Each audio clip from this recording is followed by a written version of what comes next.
ઉપસ્થિત સર્વ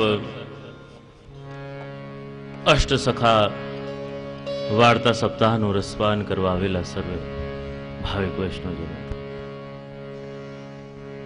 આજે અષ્ટ સખા વાર્તા સપ્તાહનો સપ્તમ દિવસ જોત જોતામાં સાતમો દિવસ પણ આવી ગયો. આ ભગવદીઓનું ચરિત્ર એવું અગાધ છે કે ક્યારે પ્રારંભ થાય અને ક્યારે અંત થાય એની પણ સુધી ન રહે. સંગીતના 7 સુરો છે, ગુસાઈનજીના 7 લાલજી છે અને 7 સરગમોની અંદર આ સંગીતને સજાવવામાં આવે છે અને 7 લાલજીના 7 નિધિ છે. 7 સુરોમાં જ્યારે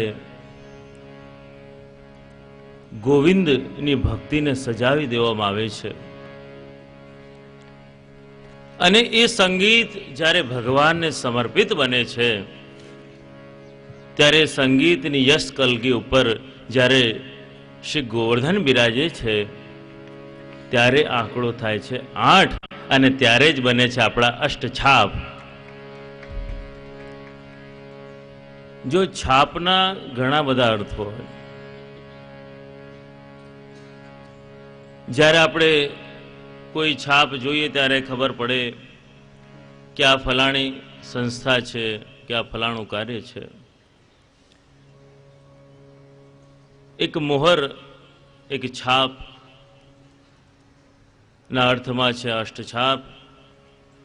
તો આ બધાના ઉપર એવી કઈ મોહર લાગેલી છે, એવી કઈ છાપ છે? આ બધા ભગવદીઓની ઉપર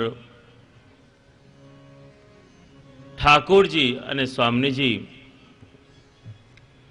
ના કૃપાની છાપ છે, માટે આ અષ્ટછાપ છે.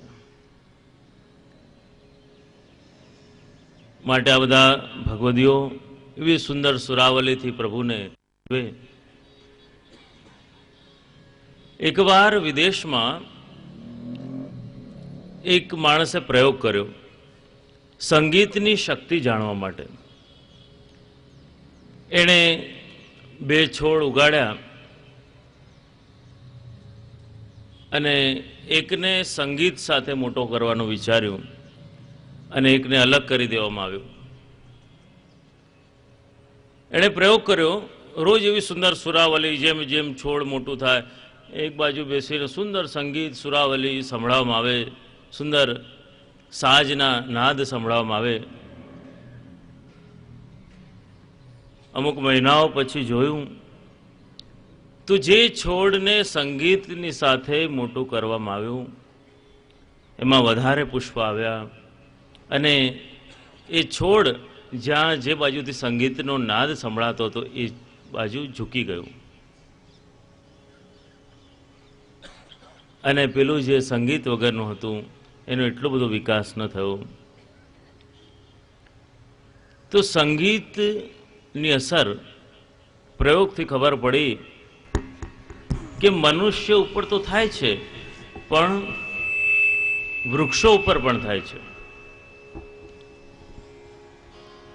જે આપણે તો એમે વૃક્ષોની મધ્યમાં છે, વૃદ્ધામ બાગમાં છે. તો વિચાર કરો કે આ વૃદ્ધામ બાગના, અને વૃદ્ધામ બાગના એટલે વ્રજના જ લતાપતાઓ કહેવાય, અને અષ્ટછાપનું સંગીત સાંભળી અને મને લાગે છે કે આવતા વર્ષ સુધીમાં ફૂલ અને ફળ બધું આપવા લાગશે. કારણ કે પ્રભુના સાનિધ્યમાં હોય અને આવી સુંદર સુરાવલીનું શ્રવણ કરી એ પણ ધન્ય બની જાય. અને આપણે ત્યાં તો વૃક્ષ અને વૈષ્ણવની બરાબરી કરવામાં આવી. જેમ સુરદાસજીએ પણ પોતાના જીવનમાં વાત કરી હતી કે મન તું વૃક્ષન કો મત લે, કાટે વાપર ક્રોધ નહીં, और सींचे वापरने।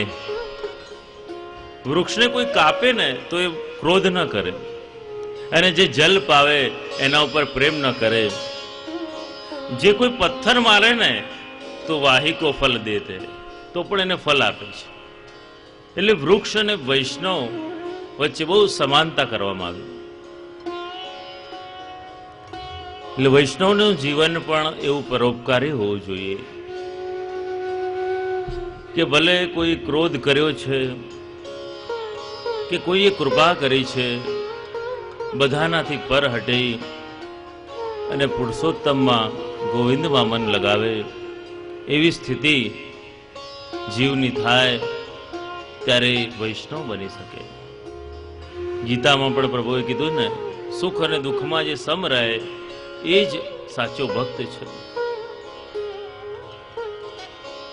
માટે આપણી અંદર એક વૃક્ષ સમાન ભાવ હોય.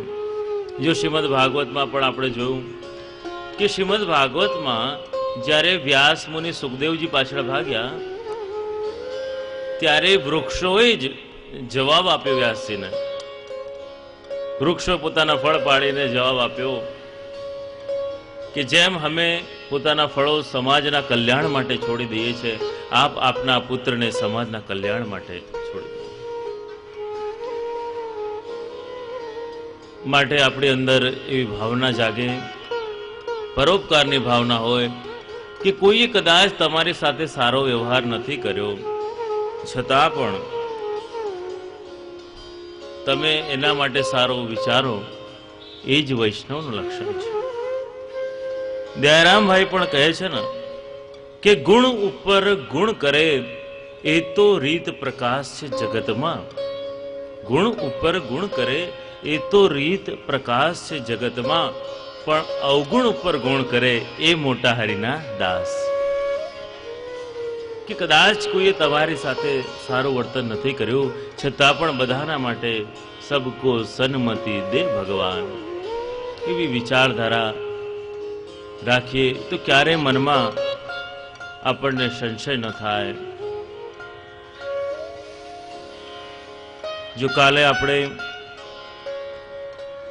છેદ સ્વામીનું ચરિત્ર સાંભળ્યું, ચતુર્ભુદાસજી નું ચરિત્ર આપણે જોઈ રહ્યા હતા, અને આપણે જાણ્યું કે આ ચતુર્ભુદાસજી કેવા મહાન ભક્ત છે કે જેને ભગવાને એવી કૃપા કરી કે સદેહે કુંજ નિકુંજોની લીલાની ઝાંખી કરાવી. ગિરિકંદરાની અંદર દિવ્ય ગોલોકધામ પણ દેખાડ્યું. એવા મહાન ભક્ત છે આ ચતુર્ભુજદાસ. અને એ ચતુર્ભુજદાસ એકવાર જ્યારે ગોકુલ ગયા છે, અને ગોકુલમાં જ્યારે ગુસાઈજી સુંદર શિંગારના દર્શન ખોલવાની તૈયારી કરી રહ્યા છે. આજે તો મહાપ્રભુજીનો ઉત્સવ છે, સુંદર શિંગાર કર્યા છે, અને દર્શન ખોલ્યા શિંગારના, અને દર્શન કરી અને ચતુર્ભુજદાસજી ગાઈ રહ્યા છે, સુભગ શિંગાર સુભગ શૃંગાર નિરખ મોહન કો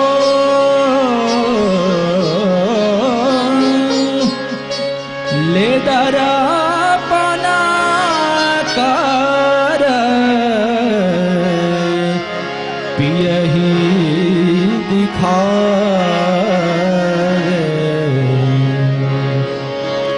સુભગ શૃંગાર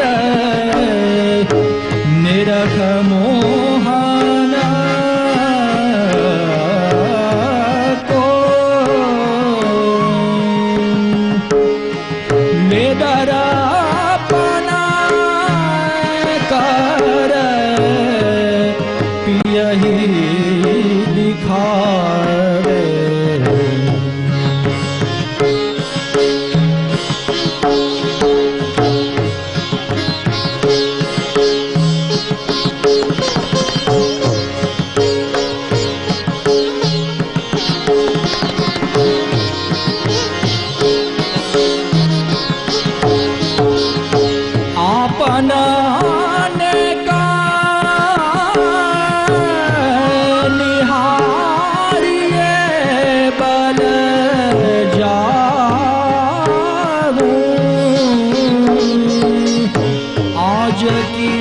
छवि कछु कहत न आवे,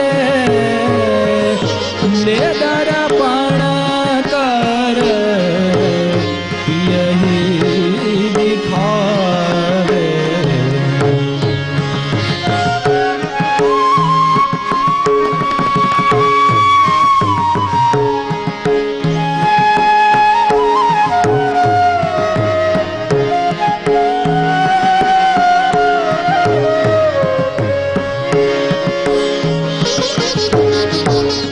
भूषण बसन रहे फबी ठाई ठाई।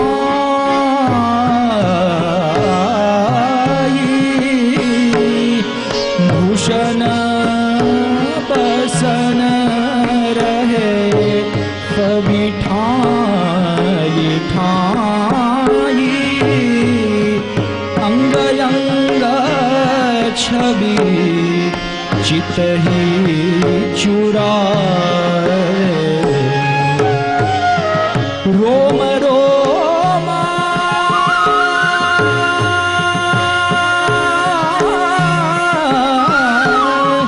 रोम रोम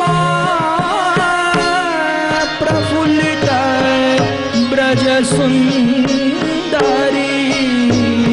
फूलन रची रची माल बनावे,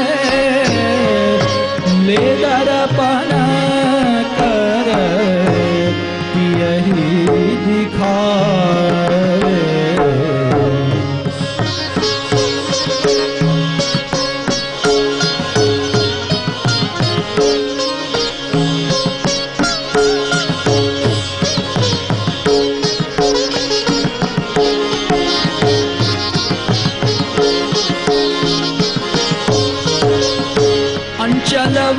अंचलवार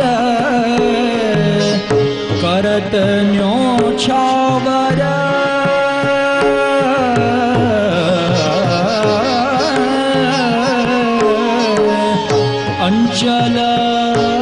अंचलवार करत न्योछावर।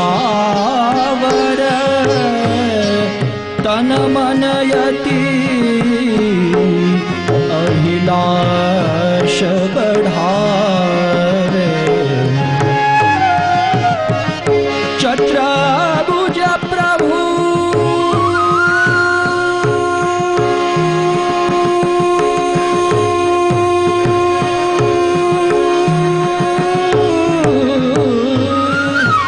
गिरधर श्री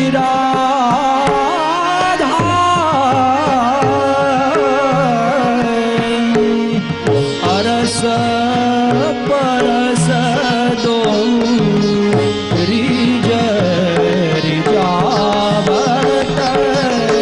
अरस परस दो रिज रिजावत।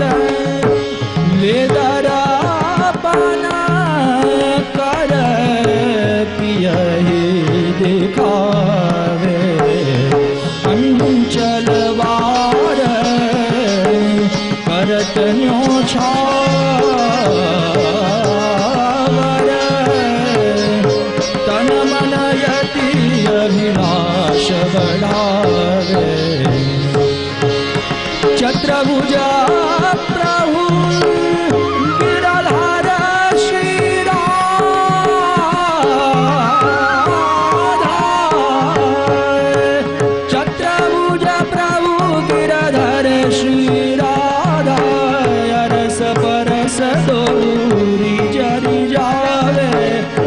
रस परस दूरी जरे जावे, ले दर्पण कर पिय दिखावे, सुभग श्रृंगार निरख मोहन को, सुभग श्रृंगार निरख मोहन को, ले दर्पण कर, ले दर्पण कर, ले दर्पण कर पियहि दिखावे।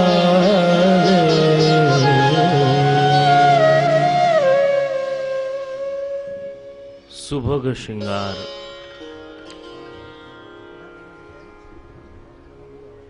सुंदर गाયું ચતુર્ભુજ દાસે।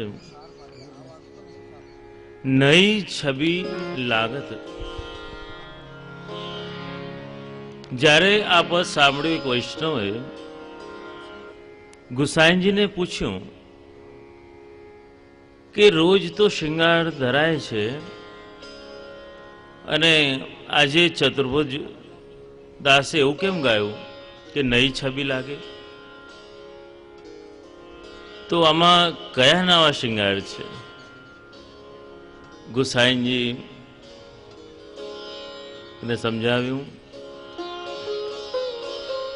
આજે તો ઉત્સવ છે અને આજના શૃંગાર એ સ્વયં સ્વામીજી આવીને ધર્યા છે। મહાપ્રભુજીનો ઉત્સવ હોય ત્યારે એ દિવસના શૃંગાર તો સ્વયં સ્વામીજી ધરે અને સુંદર રીતે આ શૃંગાર ધરાયા છે। માટે આપણે નિત્ય ઠાકોરજીના દર્શન કરીએ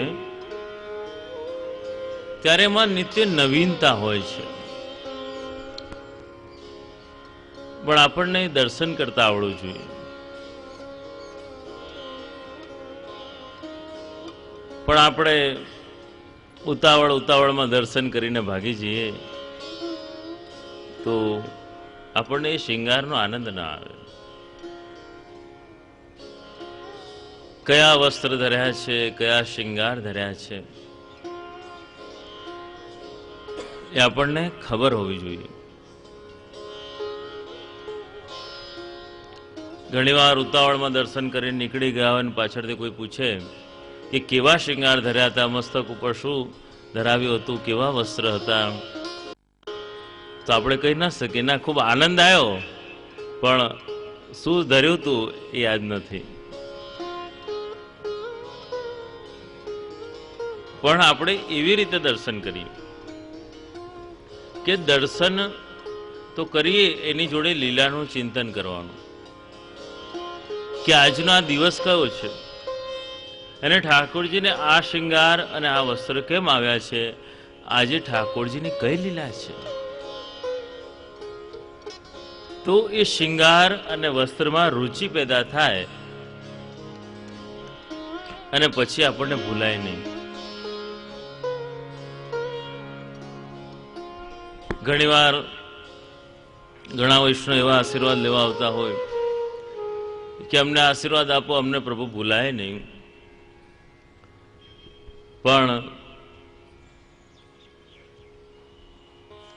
અમે તો એવા આશીર્વાદ આપીએ કે તમારે પ્રભુને યાદ જ ન કરવા પડે, પ્રભુ તમારા તનમાં, મનમાં અને બુદ્ધિમાં એવા વસી જાય કે પ્રભુને તમારે યાદ જ ન કરવા પડે।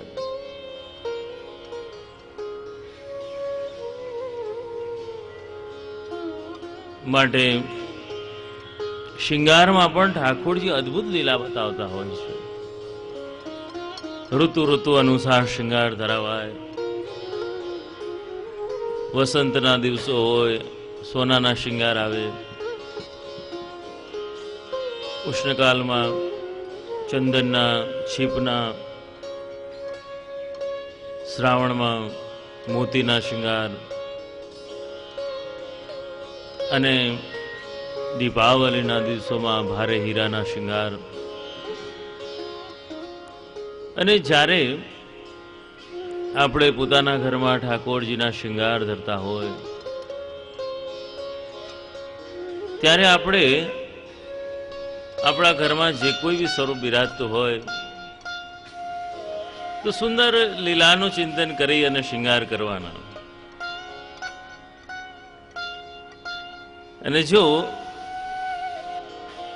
કોઈ વાર તમારે ઉતાવળ હોય ને કે આજે તો મારે કોઈ લૌકિક પ્રસંગમાં જવું છે, ફલાણી જગ્યાએ જવું છે, અને તમે ઉતાવળમાં શૃંગારનું પુસ્તક હાથમાં લો અને જો આજે આ શૃંગાર ધરાવવાના છે, પણ ઘણીવાર એવી લીલા થાય કે એ દિવસે તમને શૃંગાર જલ્દી મળે જ નહીં.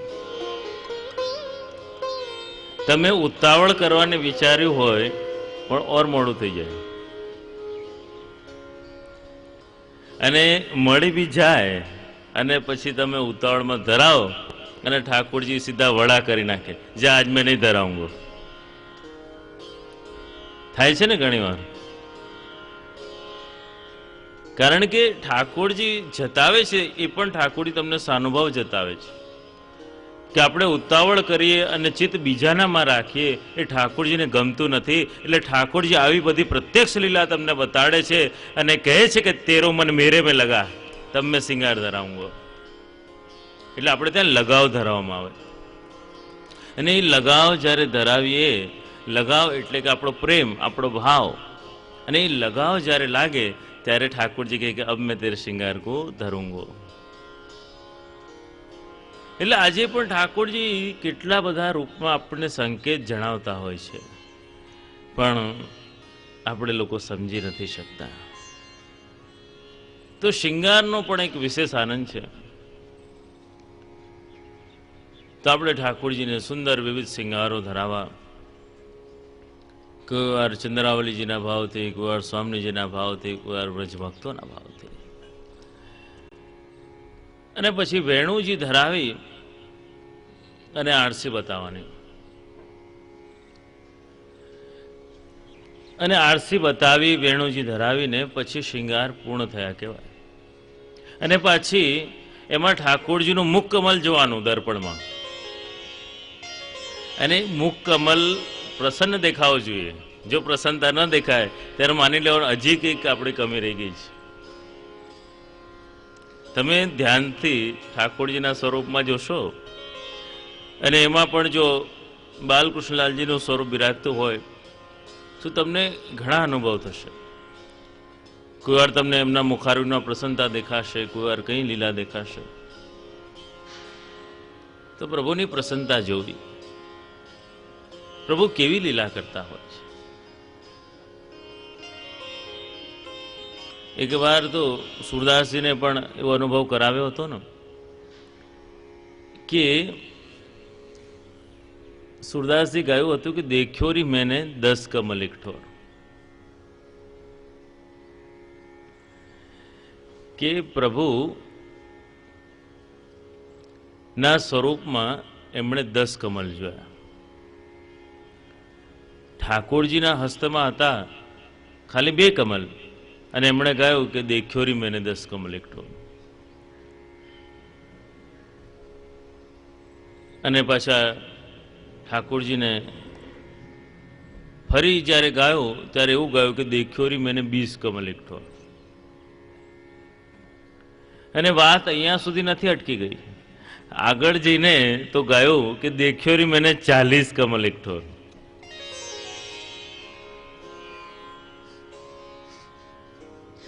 ઠાકોરજીના શ્રીઅંગમાં જે કમલ વિરાજે છે, નેત્ર કમલ, મુખ કમલ, હસ્ત કમલ, ચરણ કમલ, એ બધા કમલ જોયા, દર્પણ દેખાયું એટલે 20 કમલ થઈ ગયા. ને પછી ત્યાં સ્વામીજી પધાર્યા, એમના પણ કમલ થયા. એવી રીતે 40 કમલ જોયા. માટે આ રીતે જ્યારે શૃંગાર થાય, આપણે દર્પણ દેખાડીએ, ત્યારે પ્રભુ કેવી સુંદર લીલાઓ કરે છે. એટલે એક એક ઠાકોરજીને જે સેવાક્રમ છે એની અંદર વિશેષતા છે, અને એ વિશેષતા જ્યારે આપણે સમજીએ ત્યારે એની અંદર રસ ઉત્પન્ન થાય, ભાવ થાય. અરે આટલું સુંદર ભાવ છે આની અંદર. શ્રી ગોકુલેશ પ્રભુ એમણે તો એટલું બધું રહસ્ય પ્રગટ કર્યું કે આખી રહસ્ય ભાવના પ્રગટ કરી નાખી. એમાં તો ઠાકોરજીની સેવામાં જે તમામ વસ્તુઓ છે બધાના રહસ્ય પ્રગટ કર્યા કે આ બધાનું કેવું સ્વરૂપ છે, સ્વરૂપાત્મક છે આ બધું. આ રીતે ચતુર્બુદ્ધદાસજીને સુંદર દર્શન કરાવ્યા છે. અને પછી પલનાના દર્શન થયા, પલનાના દર્શન કર્યા. અને જ્યારે ગોકુલથી પાછા આવ્યા શ્રીજી દ્વાર, ત્યારે કુમનદાસે પૂછ્યું કે તું ક્યાં ગયો હતો? ત્યારે કીધું કે હું તો ગોકુલ ગયો હતો, નવનીત પ્રિયાજી પાસે ગયો હતો. ત્યારે કુંભનદાસે એક વાક્ય કહ્યું કે તું પ્રમેય છોડીને પ્રમાણમાં કેમ પડ્યો? ગૂઢ વાક્ય છે કે પ્રમાણની જરૂર નથી, તારા પ્રમેયની જરૂર છે. માટે અને કુંભનદાસ ભગવતીની આસક્તિ તો કિશોર લીલામાં છે. માટે આ વાક્ય વૈષ્ણવ ગુસાઈજીને પૂછ્યું કે કુંભનદાસ આવું કેમ બોલ્યા? ત્યારે ગુસાઈજી સમજાવ્યું કે એની આસક્તિ કિશોર લીલામાં છે. અને ચતુર્બુદ્ધદાસજીના વિવાહ થયા હતા, એ પણ સુરદાસજી ખાસ આગ્રહ કરીને કરાવડાવ્યા હતા. અને વિવાહ થયા હતા અને એમને પુત્ર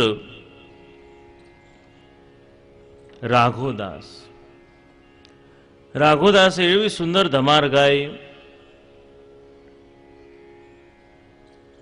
અને એટલું સુંદર એમના જેવો જ ભાવ, એવી સુંદર ધમાર ગાઈ કે ગાતા ગાતા ઠાકોરજીની લીલામાં પ્રાપ્ત થઈ ગયા.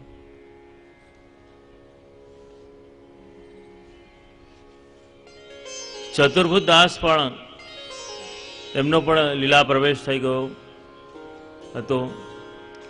અને આ ધમારની કડીઓ અધૂરી રહી ગઈ માટે એ રાઘોદાસની પુત્રી કુંભનદાસની ચોથી પેઢી, એણે એ ધમારના અંતિમ પદો રચ્યા, અંતિમ બે કડી ઉમેરી અને એણે પદ ગાયું. 4 પેઢી સુધી પ્રભુની કીર્તન સેવા કરી. તો ચતુર્બુદ્ધદાસ એવા મહાન ભગવતી કે એને પ્રભુની નિત્ય લીલાની પ્રાપ્તિ થઈ. અને એના આગળ વંશ પરંપરામાં પણ એ જ કીર્તનની સેવા ચાલુ રહી. અને આગળ ચરિત્ર સાંભળવાનું છે ભગવતી નંદદાસ.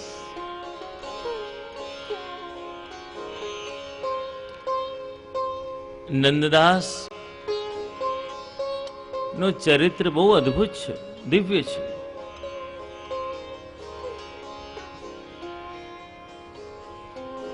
રામપુર ગામ છે અને રામપુર ગામમાં જીવારામ અને આત્મારામ બે ભાઈઓ છે. જીવારામને 2 સંતાન થઈ, એમાં એક થયા નંદદાસ અને આત્મારામને સંતાન એક થઈ, એ થયા તુલસીદાસ. બંને કાકાના દીકરા ભાઈઓ છે અને બંને એક સ્થાન ઉપર અધ્યયન કરતા. એમના પરિવારમાં રામની ભક્તિ હતી. રામની ભક્તિ કરતા અને એકવાર સત્સંગ પ્રાપ્ત થયો નંદદાસને. અને એમનું મન કૃષ્ણ તરફ આસક્ત થયું. અને નંદદાસ કૃષ્ણના દર્શન માટે લાલાયિત રહેતા અને એવી ભક્તિ કરી કૃષ્ણની. કહેવાય છે કે ગામનું નામ પણ બદલવું પડ્યું. રામપુરમાંથી શ્યામપુર બની ગયું ગામ. એવી ભક્તિ કરી અને વધારે પ્રેમ જાગ્યો. અને વાત સાંભળી કે દ્વારિકા દર્શન કરવા માટે વૈષ્ણવનો સંગ જાય છે. મારે દ્વારિકા જવું છે, કૃષ્ણના દર્શન કરવા છે. પોતાના મોટા ભાઈને પૂછ્યું, તુલસીદાસજીને. તુલસીદાસે કહ્યું કે રે આપણે તો રામના ભક્ત છે, ત્યાં દ્વારકામાં આપણું શું કામ? ત્યારે નંદદાસે ઈચ્છા વ્યક્ત કરી કે નહીં, મારે દ્વારકા જવું છે. સંઘની પાછળ પાછળ ગયા અને સંઘ તો હજી મથુરામાં રોકાયેલો છે. અમુક કારણો, અમુક વિઘ્નો આવ્યા એટલે સંઘ હજી આગળ વધ્યો નથી. બહુ દિવસ વ્યતીત થઈ ગયા. માટે સ્વયં પોતે વિચાર કરે છે કે હું જ ગુજરાત દ્વારકા જતો રહું. રસ્તો ખબર નથી, મનમાં તાલાવેલી છે. એટલે દિશા બદલાઈ ગઈ. એ દિલ્હી તરફ ચાલવા લાગ્યા. ફરતા ફરતા સિંહગામમાં આવી ગયા. સિંહગામમાં આવ્યા. ચાલતા ચાલતા થાકેલા છે. એક ખૂણામાં બેસી ગયા. ભૂખ પણ લાગી છે, તરસ પણ લાગી છે. અને જ્યાં બેઠા હતા એ ઘર એક ક્ષત્રિયનું હતું.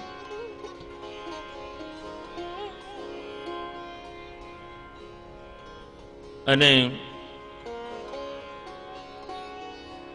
એની પત્ની ક્ષત્રાણી ને દયા આવી. એમને કંઈક ખાવાનું આપ્યું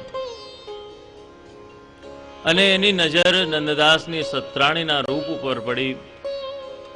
જો બહુ સ્વરૂપવાન હતી અને નંદદાસનું મન એમાં આસક્ત બન્યું. હવે તો રોજ એને જુએ ત્યાં જ બેસી રહે. જ્યાં સુધી દેખાય નહીં ત્યાં સુધી ત્યાંથી હટે નહીં.